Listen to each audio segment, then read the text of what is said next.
हम जिक्र कर रहे हैं कि जो सऊदी डेलीगेशन इस हफ्ते पाकिस्तान आया था, जिसका बुनियादी मकसद एक्सप्लोर करना पाकिस्तान में जो इन्वेस्टमेंट की अपॉर्चुनिटीज़ हैं उस पर फर्दर कि क्या ये विज़िट वाकई सक्सेसफुल था और इवेंचुअली क्या अरबों डॉलर की सरमायाकारी जो हम दावा कर रहे हैं सऊदी अरब की तरफ से होगी। उस पर बात करने के लिए स्टूडियोज़ में मौजूद हैं Bilal Azhar Kiani, member national assembly हैं, पाकिस्तान मुस्लिम लीग नवाज को रिप्रेजेंट करते हैं and importantly part of the government's economic team और ऑब्वियसली फर्स्ट हैंड अकाउंट इनके पास आई एम श्योर होगा रिगार्डिंग जो भी डिस्कशंस हो रही हैं विद द सऊदीज। तो बहुत शुक्रिया ज्वाइन करने के लिए बिलाल साहब। सबसे पहले तो ये बताएं कि देखें क्रिटिसिज्म से ही शुरू करते हैं, स्केप्टिसिज्म भी है। I could very well remember कि फरवरी 2019 में सऊदी क्राउन प्रिंस मोहम्मद बिन सलमान पाकिस्तान के दौरे पर आए थे और उस वक्त भी 20-21 बिलियन डॉलर की सरमायाकारी का ऐलान किया गया था। 5 साल डाउन द लेन आज बात हो रही है हम 5 बिलियन डॉलर की, जो प्राइम मिनिस्टर साहब भी गए थे कि जी इमीडिएटली उसको एक्सपेडाइट किया जाए। क्या डिफरेंट है दिस टाइम अराउंड, क्योंकि ऐलान तो माजी में भी होते रहे कि दिस टाइम के जो अनाउंसमेंट्स हो रही हैं, जो हम दावे कर रहे हैं एक्चुअली मटेरियलाइज होंगे और इस विजिट का एक्चुअली क्या टेंजिबल आउटकम है? जी बिस्मिल्लाहिर्रहमानिर्रहीम। कामरान साहब आपका, शहबाज साहब आप दोनों का जी बहुत शुक्रिया अपने शो में दावत देने का। देखिए ये सवाल जायज़ है और मेरिटेड है। आप सही कह रहे हैं कि एक फ्रस्ट्रेशन है कि अक्सर हमारे MOUs भी साइन होते हैं और चीज़ों को मटीरियलाइज़ कराने में, ख़ासतौर पे इन्वेस्टमेंट्स को मटीरियलाइज़ कराने में अक्सर हम देखते हैं कि इतना उस स्पीड से और वो एक्सिक्यूशन नहीं होती जो ज़रूरत है। तो यही इस दफ़ा फ़र्क ये है कि प्राइम मिनिस्टर साहब का बहुत एक लेज़र फोकस है on execution, on making sure that the work is done professionally, that the work is done in a way कि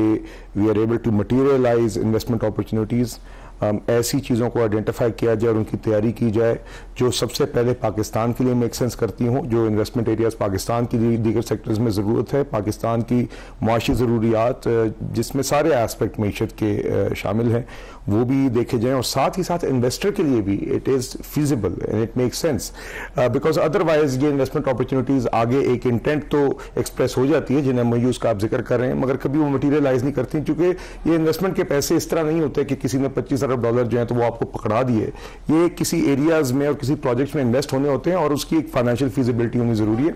इस दफा वज़ीर आज़म साहब जब सऊदी क्राउन प्रिंस से मिले हैं ईद से कबल, तो वहां पे उनकी बुनियादी तौर पे यही बात हुई कि जी हम we want to take this forward और इसमें जो भी रुकावटें आ रही हैं from either side, how can we move forward, how can we work together to make sure कि वी उनको हम ओवरकम करें। और उसी हवाले से फिर प्राइम मिनिस्टर साहब ने सऊदी क्राउन प्रिंस साहब से गुजारिश की कि आप जल्द अज जल्द अपनी टीम भेजें ताकि हमारी at a technical level we can try to move things forward. तो आपने देखा उसके नतीजे में जो जॉइंट प्रेस रिलीज निकली उसमें 5 अरब डॉलर की फर्स्ट वेव ऑफ इन्वेस्टमेंट की बात हुई। तो it is a relatively smaller figure but with the focus के 5 अरब डॉलर जल्द अज जल्द मटीरियलाइज कराने। और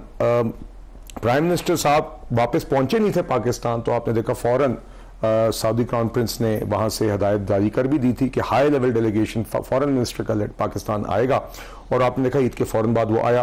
पहले तो ये खुशाइन बात है क्योंकि ये एक इंटेंट भी दिखाता है, सीरियसनेस दिखाता है फ्रॉम बोथ साइड्स, खास तौर पे फ्रॉम द सऊदी साइड, क्योंकि देखिए ईद के दिनों में और आपको गल्फ का एक मिजाज भी पता है, उसके बावजूद इस तरह की commitment was a sign. Prime minister साहब ने इसी चीज़ को मद्देनजर रखते हुए ओवर द ईद हॉलीडेज अपनी पूरी टीम से काम करवाया और प्रिपरेशन करवाई। और ये नहीं कि generic preparation but with the focus जो मैं आपसे पहले जिक्र कर चुका हूं, I don't want to repeat it.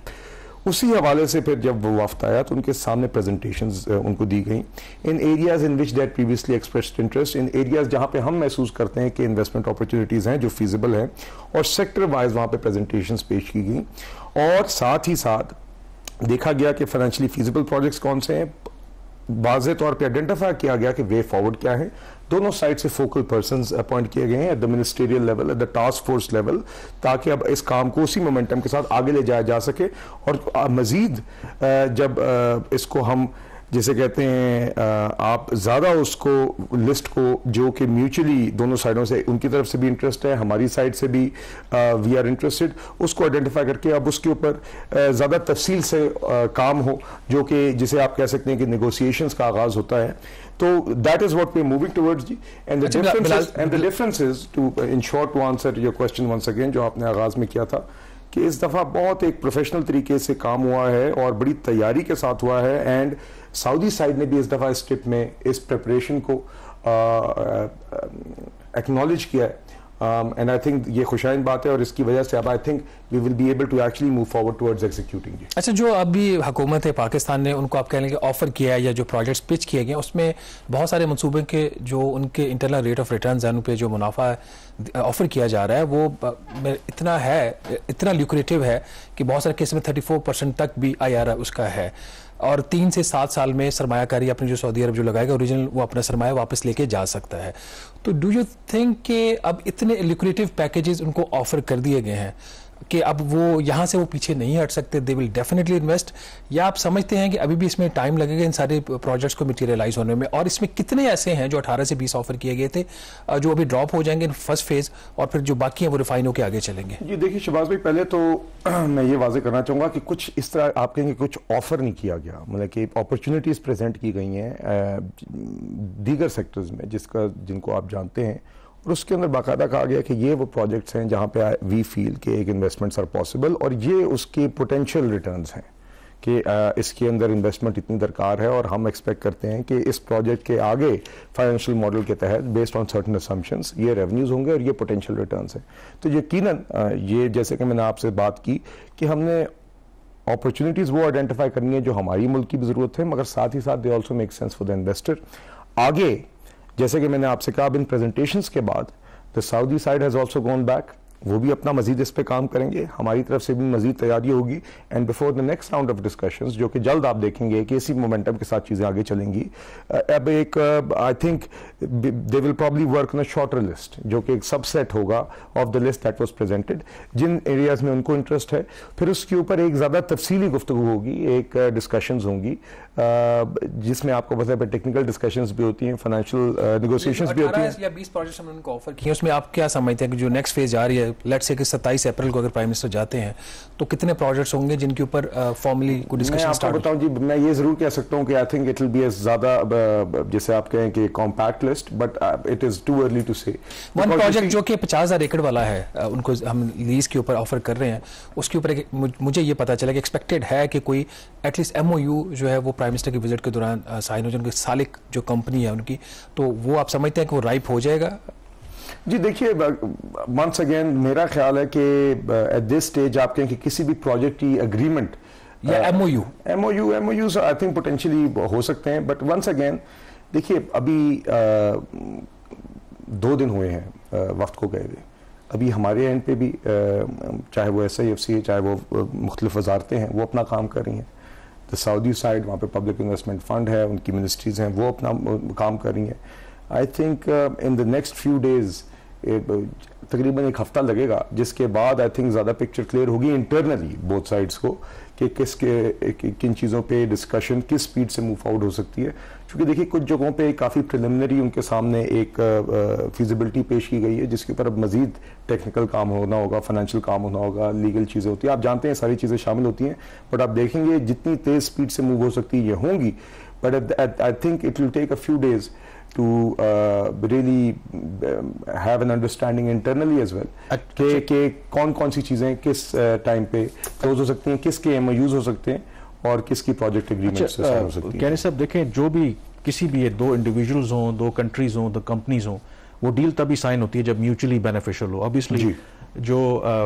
शायद हम इतना अभी नहीं पता, जो सऊदी जो करंट जनरेशन है या इवन जो अरब जो करंट लीडरशिप है, they see everything from a business perspective. माजी में एक बड़ा भाईचारा और वो चीज़ें और अभी भी है, वो नहीं है, लेकिन अब वो चीज़ों को जिस तरह से एक्सपैंड कर रहे हैं, डाइवर्सिफाई कर रहे हैं, तो purely they see it from the economic perspective. हम इस वक्त डेस्परेट सिचुएशन में, आपको पता है कि we desperately need foreign investment. Do you think कि उस डेस्परेशन के अंदर हो सकता है कि ज़ाहिर है कि म्यूचुअली बेनिफिशियल तो होगा, लेकिन हो सकता है कि हम डाउन द लेन अपना कोई एडवांटेज खो दें? क्या जो गवर्नमेंट है या जो भी लोग नेगोशिएट कर रहे हैं उस चीज़ को आप सामने रख रहे हैं कि फ्यूचर में ये प्रॉब्लम ना बने? क्योंकि हमारे यहाँ आपको पता है कि हमारा बड़ा प्रॉब्लम भी है कि हम एक गवर्नमेंट के साथ या किसी के साथ एग्रीमेंट करते हैं, अगली जो गवर्नमेंट आती है वो कहती है ओ नहीं जी, इन्होंने तो बड़ा गलत कर दिया पाकिस्तान के साथ। देखिए आप देखेंगे जी कि पाकिस्तान के इंटरेस्ट में, इकोनॉमिक इंटरेस्ट में जो भी बेहतरीन चीज़ है उसी को इस नेगोशिएशन में इंश्योर किया जाएगा। और जो एस्पेक्ट आप बता रहे हैं, देखिए एक कीमत ज़रूर है, we definitely need foreign direct investment, but that will not be done at the cost of our economic interest, because that वो तो फिर हमारा पर्पस डिफीट कर देगा इससे इन्वेस्टमेंट का। मकसद ये तो नहीं है कि एट एनी कॉस्ट ये इन्वेस्टमेंट आए, तो यकीनन it has to be mutually beneficial, it has to be mutually economically beneficial, it has to make sense for the investor, but most importantly it has to make sense for Pakistan. तो ये ensure किया जाएगा। और मैं आपको ये आपको बताना चाहूँगा कि ये एस्पेक्ट बाकायदा मीटिंग्स में डिस्कस हुई है, इसीलिए आप देखेंगे कि जब नेगोशिएशंस होंगी तो यकीनन इन्वेस्टर अपनी सारी चीज़ें देखता है, मगर हम इंश्योर करेंगे कि जो हमारे इकोनॉमिक इंटरेस्ट्स हैं पाकिस्तान के, जिसमें जो हमारा प्राइमरी मकसद है इस FDI को अंदर लाने का, कि आपकी मईशत में सेक्टर्स में ग्रोथ हो, कि वहाँ पे जॉब्स हों और आपको उसका मैक्सिमम फाइनेंशियल और इकोनॉमिक बेनिफिट दोनों मिले, ये इंश्योर करने के लिए हम पूरा देखा जाएगा, and at the same time ensuring it remains financially feasible for the investor. Kamran जो भी बात कर रहे थे कि हम अपने इंटरेस्ट को फुली वॉच करें, अब पाकिस्तान में इस वक्त पावर सेक्टर में देखें हमारे पास सरप्लस इलेक्ट्रिसिटी है, और सबसे बड़ा जो इसे काइंड ऑफ मुसीबत बन चुकी है हुकूमत के लिए भी और अवाम के लिए भी, वो है आइडल कैपेसिटी पेमेंट्स। 17 रुपए फी यूनिट हम आइडल कैपेसिटी पेमेंट पे कर रहे हैं, हम बिजली लिए बगैर अदायगियां कर रहे हैं। अब एक 600 मेगावाट का सोलर पावर प्लांट भी पिच हुआ है सऊदी इन्वेस्टर्स को, तो आपके ख्याल में क्या ये इस स्टेज के ऊपर कोई नए पावर प्रोजेक्ट की पाकिस्तान को ज़रूरत है, जब पहले ही हमारे पास आइडल कैपेसिटी पड़ी हुई है और आपके बिलों में एक बड़ी वजह उनके जो बढ़ने की है वो आइडल कैपेसिटी पेमेंट्स हैं? जी देखिए शहबाज भाई, आपका मेरा रेलेवेंट सवाल है, मगर आपकी इजाज़त से जो भी बात होती है उसमें मैं ज़रा एक चीज़ ज़रूर ऐड करना चाहूँगा कि जो इसी बात से जुड़ी हुई है ना बात इन नेगोशिएशंस के साथ, वो ये है कि प्राइम मिनिस्टर का इस चीज़ पर बड़ा फोकस है कि हुकूमत की अपनी कैपेसिटी बिल्डिंग हो। हमारी इंटरनली भी we need better capacity to be able to have these negotiations in a more professional manner. इस दफ़ा बड़ी मेहनत करके हुकूमत ने चीज़ें तैयार की हैं, मगर आप देखेंगे कि प्राइम मिनिस्टर साहब इज़ फोकस्ड कि on merit we are able to hire the best talent in government, ताकि when we sit on this side of the table और दूसरी साइड पे हम किसी भी मुल्क या उसकी इन्वेस्टमेंट अथॉरिटी के साथ नेगोशिएट कर रहे हैं, तो we have the right talent, we are well informed, we are well prepared. उसमें आपके बेहतर टैलेंट को हायर करना भी है और बेहतर एडवाइजर। आपका इस पे पॉइंट है बिलाल साहब, लास्टली जो आपका सवाल है जी, देखिए बात यह है कि यकीनन हमें देखना होगा कि हमारी जनरेशन कैपेसिटी और हमारी आगे in the years to come demand progression क्या है और उसके नतीजे में ही प्लान होना चाहिए। आई थिंक सोलर 600 मेगावाट का एक, आपको याद होगा कोटद्दू में भी एक प्लांट था जिसमें हमने पहले भी एक दफा तैयारी की थी। तो देखिए रिन्यूएबल एनर्जी तो वैसे ही it's a focus for not just for us but for renewable ले लेंगे तो उसकी जगह पे जो आइडल कैपेसिटी होगी वो तो पड़ी रहेगी ना। आपके जो इवेंचुअली आपके जो इनएफिशिएंट प्लांट्स हैं, जिनकी रनिंग कॉस्ट भी ज़्यादा है, जिनका एनवायरमेंटल फुटप्रिंट भी ज़्यादा है, उनको रिप्लेस भी करना है। और आपको मैं ये भी ज़रूर बताना चाहूँगा कि फॉर एग्जांपल ये जो 600 मेगावाट का प्लांट था, इसका प्राइमरी मकसद ये नहीं था कि उसने कैपेसिटी ऐड करनी थी, उसने in day time fuel replacement करनी है क्योंकि ये साइट वो है जहाँ पे एक एग्जिस्टिंग आपका इनएफिशिएंट प्लांट है, ताकि दिन के टाइम कम से कम उस इनएफिशिएंट बिजली को ये रिप्लेस करे। This will not be an addition in the system, this will be a replacement with a better environmentally better and cheaper. Sorry to interrupt you, वक्त हमारे पास कम है, कुछ और इश्यूज पे भी डिस्कशन करनी है।